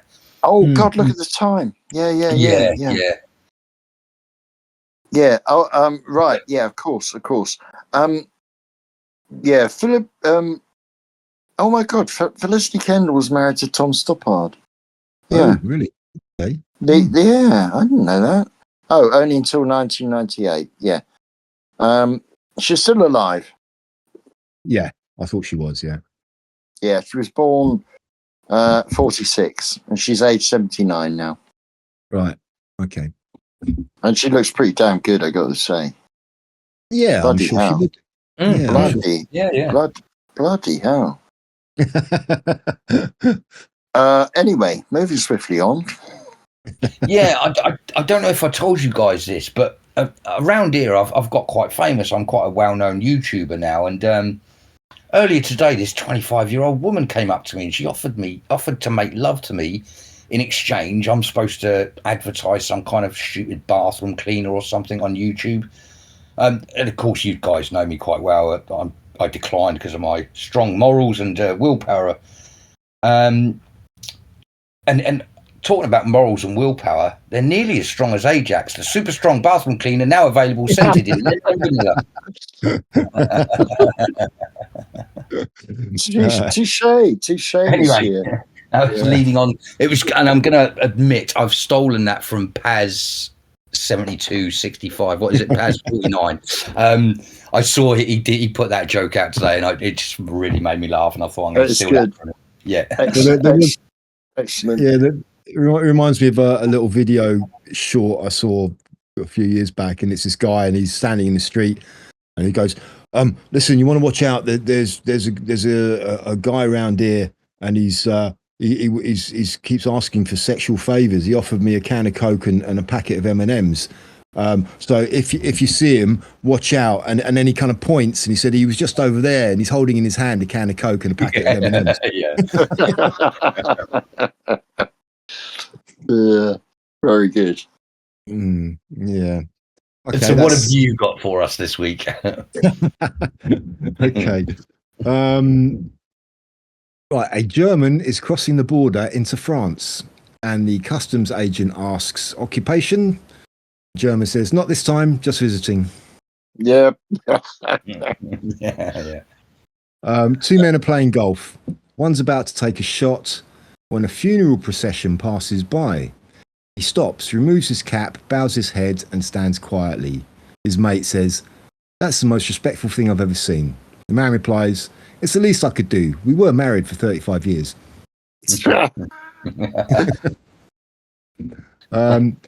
On the first day of Army boot camp, the US Army drill instructor lined up his recruits. "I'm curious as to how many of you come from military families," he says.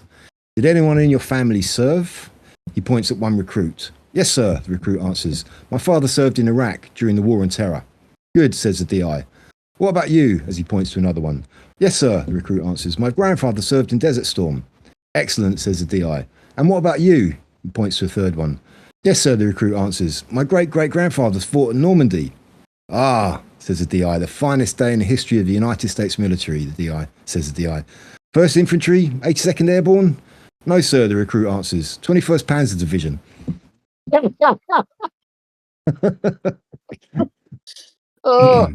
Oh, that reminds me of that Bernham Manning joke. Oh, you know the one. Anyway.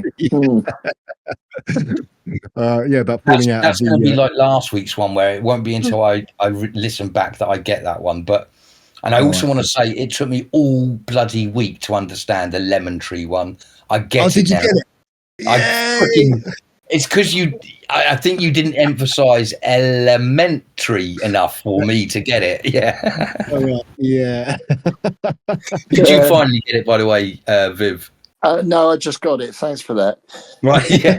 Cool. I don't think Viv really thought about it too much after that. No, true. I didn't. I just thought, what? How? And I was scratching my head, and I've got it now. Thank you, 4D. Yeah, I have to edit it, so I had to listen to it about 3 other times, and I was still like, I don't get it. What am I not getting? It's a lemon tree deal, Watson.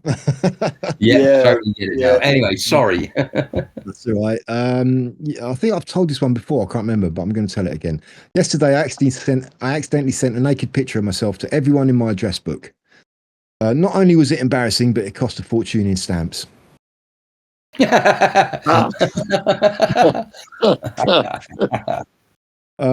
one will oh dear. This one I can guarantee will not make you laugh. What has 4 letters, sometimes 9 letters, but never has 5 letters? That wasn't a question, by the way. Moving on.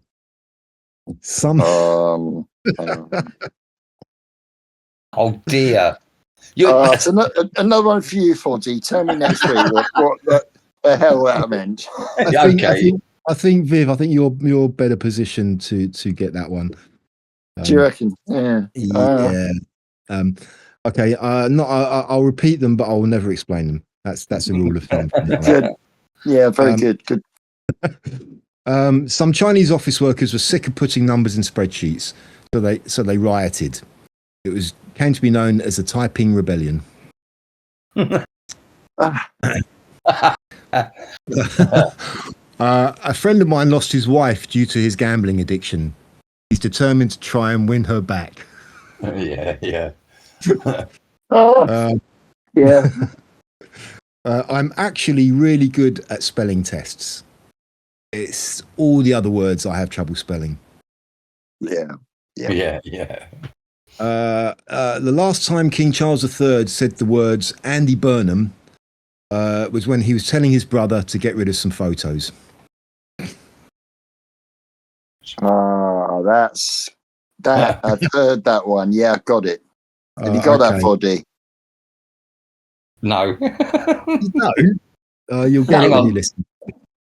You will. Yeah, I will. I'm only. It's because it's so, you know me. I have to go to bed at this time. My brain's only half awake. Yeah. You'll get that. You'll get that. Yeah. Mobile phones have definitely robbed us of our ability to concentrate. Last week, I had to do a simple piece of arithmetic. Before I'd even opened the calculator app, I checked my email, updated my Instagram, and knocked over a cyclist. Yeah. Okay. Yeah. Okay, we're getting a bit seedier now.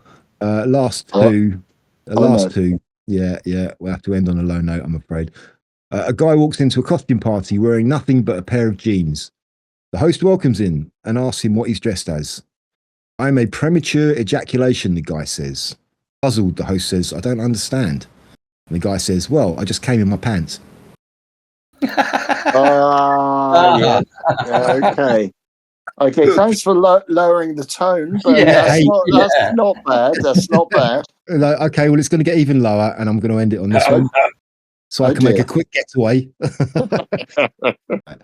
My girlfriend got a tattoo of a seashell on her inner thigh. When you put your ear next to it, you can almost smell the ocean. Dear, no.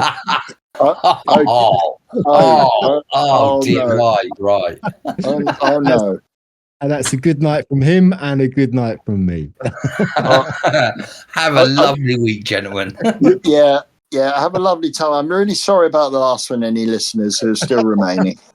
Okay. Oh, lovely.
Mr. Squires. I have itemised the components of my rates bill scrupulously. As every citizen should, Mrs. Ledbetter. I am not a citizen, I am a resident. Now, road cleaning, I shall pay.